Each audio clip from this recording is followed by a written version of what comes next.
Hey, nobody's out there, right? If nobody's watching this, then it doesn't matter what I say. But if somebody's watching this, I just learned, according to data, that people tend to gravitate to others that are a little like them, kind of like them in some ways. ChatGPT says that. And so if no one's watching this, then it doesn't matter what I say. But if you're watching this, is it maybe the case that you are maybe similar to me in some aspects? I don't know, you might just be gawking at me being like, what a fucking fool. But I'm trying to be myself. Like, I'm trying to just be myself. I'm trying to be more authentic. And so I asked, nobody cares, but just for record, I asked ChatGPT, like, is a good way to tell, like, your authentic self or whatever?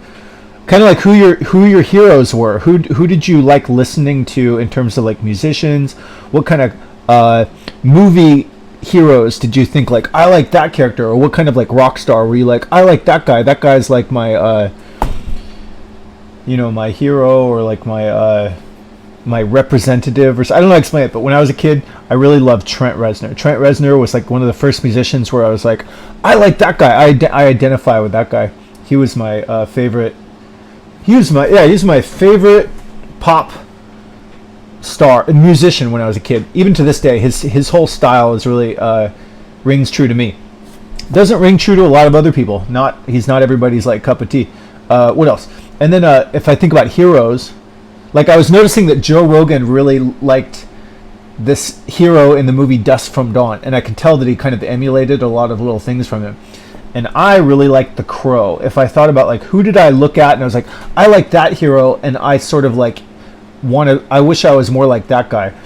I guess you could say that. Yeah, I think The Crow. And then I kind of like Lance Armstrong when I was in my 20s, but that was just because I was into cycling. But basically, like, what attributes do they have? Well, one attribute is I think they all kind of they're all kind of not really the coolest. Potentially could be seen as like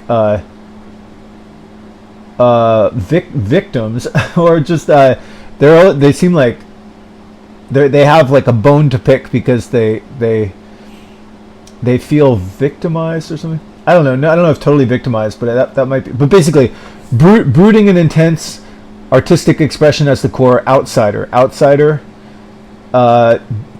passion, tragedy, wanting like revenge or something, and then like transformation. All those characters that I always thought like, oh, I like that guy. I'm kind of like that guy, at least of like pop figures. They're kind of like that. What's the point? So I would imagine, like, I don't know, probably if anybody's watching this, you might have like a few of those, maybe. I don't know, maybe not. But like, I think I definitely have learned a lot about like how to comfortably live as an outsider. Boy, that's like, I think I could basically say like, I found like a lot of little tricks to make being a loner outsider not so bad. Like just doing like a lot of burpees, a lot of live streaming all day, a lot of podcasts, a lot of arts and crafts. I could definitely say, what's the point? I don't know. But if anybody's watching this, I'm just theorizing. I'm theorizing.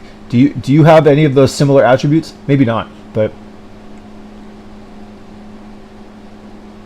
anyway, I'm trying to be more authentic.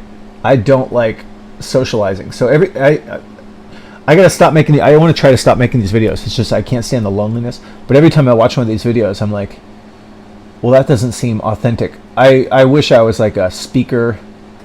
I wish I sounded good and was a good communicator, but I'm really not. Every time I listen to my video, I'm like, this is kind of awful. Anyway, so I'm gonna try to stop making these show off videos so much, but I can't stop live streaming.